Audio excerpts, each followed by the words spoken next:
Penghuni sebuah indekos yang ada di daerah Jakarta Barat itu kaget ketika melihat ada rembesan cairan tubuh warna merah, baunya anyir luar biasa, mengalir dari sela-sela plafon.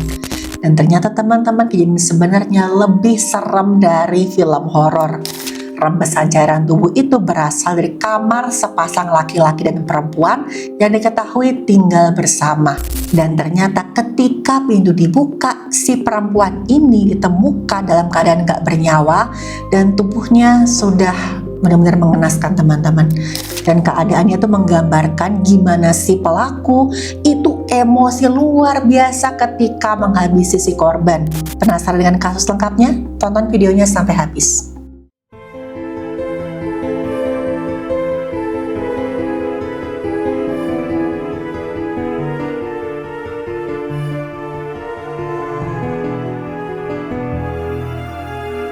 Halo, saya Dr. Stefani. Saya seorang dokter spesialis forensik dan medico legal, dan saya belajar dari yang mati. Kejadian mengerikan ini terjadi di sebuah indekos yang ada di Petamburan, Jakarta Barat.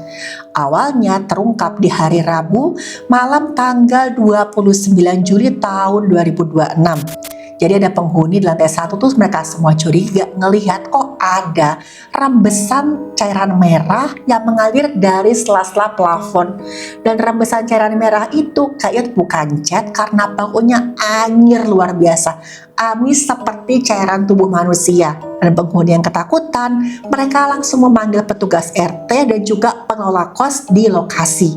Penghuni RT bersama warga kemudian mengecek sumber tetesan cairan tubuh tadi. Dan ternyata saat ditelusuri teman-teman, rembesan cairan biologis tadi berasal dari lantai atas, tepatnya di kamar nomor 10. Yang mereka tahu kamar nomor 10 itu dihuni oleh sepasang laki-laki dan perempuan yang gak diketahui sudah menikah atau belum. Tapi yang jelas mereka tinggal bersama di sana. Nah, perlu teman-teman ketahui kos-kosannya memang agak-agak individual.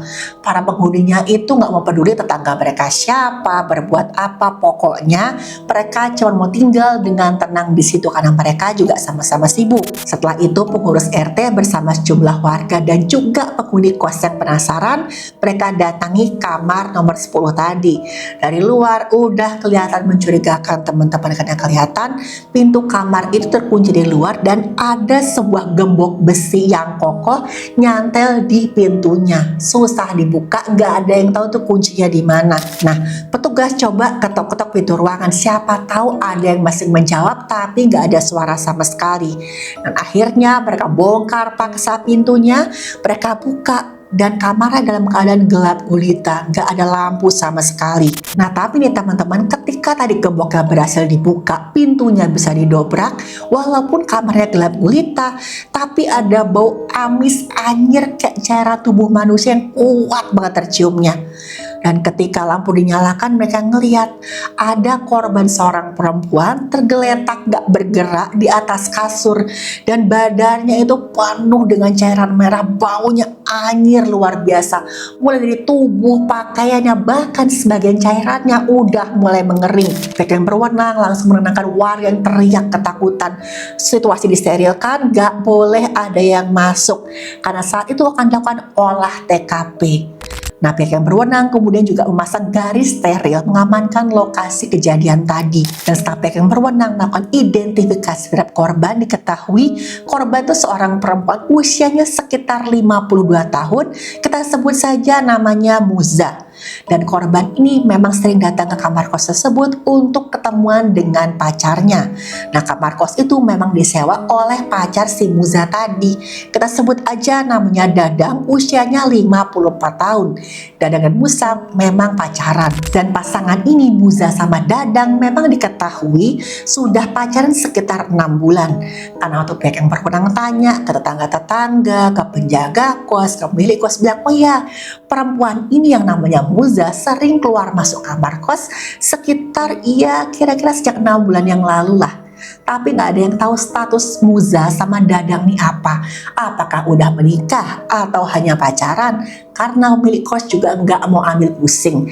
Yang penting setiap penyewa bayar uang itu tepat waktu. Urusan lain-lain ya nggak penting lah ya, disangkanya seperti itu. Nah, sosok Dadang ini nggak ditemukan di TKP ketika jasadnya Muza ditemukan. Dan pintunya itu terkunci di luar, digembok pula. Ini mengindikasikan Dadang mencoba melarikan diri dari lokasi. Hasil olah TKP awal menunjukkan sama sekali nggak ada pintu yang rusak. Pihak yang berwenang memastikan pelaku ini merupakan orang terdekat yang punya kunci akses ke dalam kamar. Warga sekitar kos mengaku mereka tuh sempat nih dengar ada ribut-ribut, tapi mereka nggak peduli. Mereka anggap ya bodoh amat, mau siapa yang berantem, mungkin siapa yang pukul-pukulan, mereka nggak peduli, toh bukan urusan mereka. Mereka yang berwenang meminta sejumlah alat bukti teman-teman, spray dan juga alat yang diduga digunakan untuk menghilangkan nyawanya korban, yaitu sebuah palu besi ditemukan nggak jauh dari jasadnya Muza alias korban tadi. Nah, di palu besi ini masih ada bercak-bercak cairan tubuh yang mulai mengering. Ini memperkuat dugaan kalau ini memang senjata digunakan pelaku untuk menghabisi nyawanya korban. Dan pelaku ini mengunci kamar di luar untuk mengulur waktu pelarian dirinya. Nah, sekarang gimana ini kok bisa rembesan cairan tubuhnya korban tadi sampai ke lantai 1? Ini bisa dijelaskan secara ilmiah ya teman-teman. Kekentalan cairan biologis manusia itu dipengaruhi sama yang namanya plasma alias cairan dan juga sel-sel yang ada di dalamnya. Jadi cairan tubuhnya tadi kan keluar dari jasadnya korban itu memang tergenang di lantai dalam jumlah yang lumayan banyak. Cairan ini kemudian melarutkan rongga semen yang berpori di lantai keramik di bawah tubuhnya si korban. Daya tarik bumi menarik kumpulan cairan biologis menuju titik plafon bawah. Nah, proses rembesan ini membutuhkan waktu bergantung pada volume cairan biologisnya korban, yang mana di sini lumayan banyak. Nah, waktu diperiksa teman-teman tahu wajahnya korban sampai rusak berat, hampir nggak bisa dikenali. Kebocoran cairan tubuhnya otomatis sangat banyak.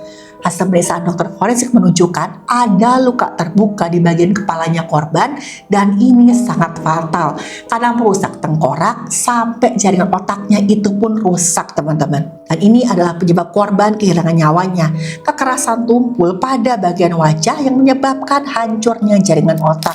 Tim forensik menemukan ada beberapa benturan keras yang berulang di kepalanya korban. Hantaman menyebabkan kerusakan hebat pada tulang bagian pelipis dan juga belakang kepala.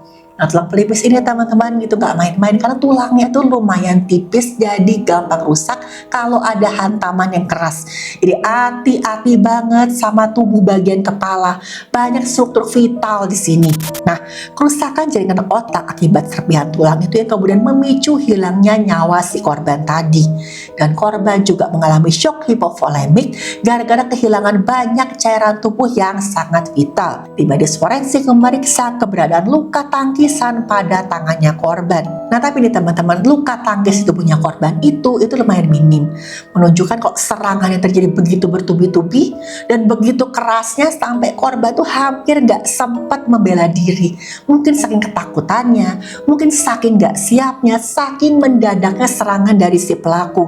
Pola luka di tubuhnya korban sesuai dengan of passion atau kejahatan yang berdasarkan emosi luar biasa kuat dari si pelaku. Jadi biasanya pada kasus macam ini, pelaku tuh melakukan tindakannya secara mendadak gara-gara emosi berlebih yang hebat sampai pelaku tuh gelap mata. Bisa karena cemburu, bisa karena marah, atau bisa juga karena pelakunya panik. Dan pelaku ini biasanya nggak sempat merencanakan perbuatannya secara matang. Dan biasanya pelaku menyambar benda apapun yang ada di sekitar, seperti palu, alu, atau benda tumpul tajam yang dirasa bisa melukai korban. Nah, serangan emosional seperti ini sering banget ditandai dengan kekerasan berulang yang melampaui batas kebutuhan untuk melumpuhkan korban. Contohnya pada kasus ini, korban dihantam di bagian kepala dan wajah berkali-kali. Karena apa? Dilandasi oleh luapan amarah si pelaku yang terasa tuh gak bisa dipuaskan. Pelakunya begitu marah waktu menyerang si korban. Nah, ketika amarahnya reda dan kemudian pelaku mulai sadar, mulai eleng nih, konsekuensi perbuatannya seperti apa? Pelaku umumnya mengalami kepanikan luar biasa. Barulah pelaku nyesel, kenapa tadi saya emosi banget ya. Dan ini kemudian mendorong para pelaku mengambil tindakan yang impulsif, seperti mencoba menyembunyikan jasad, melarikan diri, atau mengunci TKP contohnya pada kasus ini. Dan pelaku ini segitu paniknya dia melarikan diri, dia nggak sempat membersihkan genangan cairan tubuh yang basahi kasur.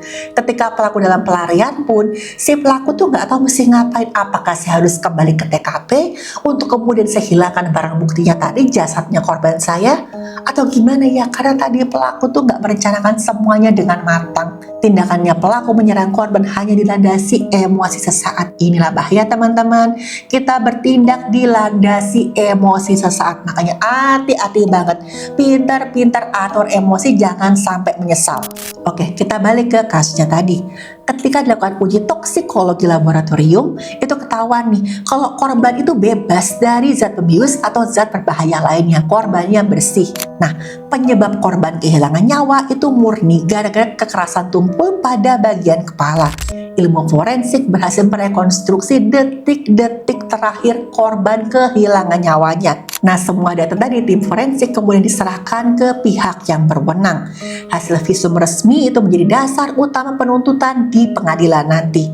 Nah, sains forensik kembali membuktikan peran pentingnya dalam mengungkap tindak kejahatan. Sementara pihak yang berwenang pun berhasil mendapatkan pelaku utama, dan memang itu adalah si penyewa kos tadi alias Dadang alias pacarnya korban. Dari sinyal handphonenya ketahuan kalau si Dadang ini memang mencoba untuk bersembunyi. Dan pelaku ini berhasil diidentifikasi dalam waktu kurang dari 6 jam dari sejak dia mencoba melarikan diri. Tim penyidik yang berwenang mengupung lokasi persembunyian pelaku alias si Dadang tadi di kawasan Cilandak Selatan. Dan ternyata pelaku berusaha melarikan diri ketika hendak ditangkap, dan terpaksa pihak yang berwenang melumpuhkan si pelaku tadi dengan tindakan yang terukur. Yang penting si pelaku ini nggak melarikan diri dan tidak membahayakan petugas yang lain. Dadang ditangkap dan langsung dibawa menuju kantor pihak yang berwenang setempat. Di sanalah Dadang udah nggak lagi bisa mengelak. Dia mengakui semua perbuatannya. Dia bilang, ya memang sayalah yang sudah nyawanya Muza. Waktu Muza datang ke kosannya Dadang, dia mengecek handphonenya Dadang. Di situ dia menemukan ada percakapan yang dinilai Muza mesra antara Dadang dan perempuan lain. Muza sebagai pacar Dadang marah luar biasa. Dia labrak Dadang, dia paksa Dadang buat mengaku, ini kamu selingkuh sama perempuan ini ya?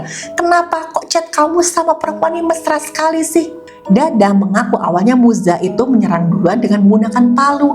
Saking Muza itu sudah dikuasai api kecemburuan. Dadang bilang, si Muza ini tuh sudah gelap mata. Dia ambil palu, kemudian dia hantam tubuh saya. Saya bela diri pak, saya ambil palunya tadi. Saya coba bela diri tapi ternyata gak sengaja saya menghantam Muza terlalu keras. Gitu pengakuannya Dadang. Tapi teman-teman tahu, hasil pemeriksaan tim forensik mengatakan sebaliknya. Semua keterangan Dadang dipatahkan dari hasil pemeriksaan forensik. Karena waktu tubuh Dadang diperiksa sama sekali nggak ada bekas luka, nggak ada memar, nggak ada luka-luka akibat benda tumpul apapun. Jadi yang benar adalah Dadang yang menyerang Muza duluan, gara-gara nggak terima atau mungkin panik setelah dituduh selingkuh dengan perempuan lain. Karena tadi teman-teman, kalau misalkan ya si Muza memang menyerang Dadang duluan, udah pasti tubuhnya Dadang ada sejumlah luka gara-gara mempertahankan diri, kayak memar, mungkin robek, atau mungkin luka di bagian tangan. Tapi ini nggak ada sama sekali. Dan Dadang yang mengaku dia gelap mata, dia merasa panik, bersalah dan marah. Dadang bilang setelah dia menyerang Muza berkali-kali, Muza tergeletak gak bernyawa, napasnya udah gak ada, nadinya udah gak ada. Dan Dadang pun kebingungan teman-teman, dia tuh udah menghilangkan nyawa pacarnya sendiri. Dan kemudian dia merapikan pakaian, dia ambil barang-barang berharganya, dan dia melarikan diri. Setelah sebelumnya dia kunci kos-kosannya. Dia berharap dengan begitu para warga bisa dia kelabuhi. Nah, selama berusaha bersembunyi dan melarikan diri tadi, Dadang panik, dia nggak tahu harus gimana. Apalagi katanya dia lihat di berita itu, kalau tindakan udah ketahuan, warga sudah menemukan jasadnya Muza. Makanya waktu dikepung oleh pihak yang berwenang, Dadang panik dan mencoba kabur, mencoba melawan. Dan akhirnya berhasil dilumpuhkan oleh pihak yang berwenang. Inilah teman-teman yang jadi akhir dari pelarian pelaku alias Dadang. Dan sampai saat ini kasus ini masih berlangsung. Kasus ini memang belum selesai, tapi satu yang pasti, emosi dan marah gak terkendali kalau dibiarkan menguasai logika kita itu bisa mengubah seorang kekasih jadi pelaku penghilangan nyawa dalam hitungan detik. Mungkin benar yang namanya ya, batas antara sayang dan marah atau kebencian itu sebenarnya tipis. Dan yang namanya kegagalan mengelola emosi dan juga konflik personal dalam hubungan percintaan itu sering jadi pintu masuk bagi aksi kekerasan fatal yang menghancurkan banyak banget kehidupan. Dan yang namanya jejak sains forensik akan selalu menemukan cara untuk mengungkap kebenaran. Tidak ada kejahatan yang sempurna. Kewaspadaan dan kepekaan masyarakat terhadap hal-hal yang dinilai nggak biasa di lingkungan sekitar itu terbukti teman-teman adalah kunci penting dalam membantu penegakan hukum dalam membongkar tindak pidana. Seseorang mungkin merasa berhasil menyembunyikan bukti kejahatannya di balik pintu yang tertutup. Tapi yang namanya keadilan akan selalu mengalir mencari jawabannya sendiri.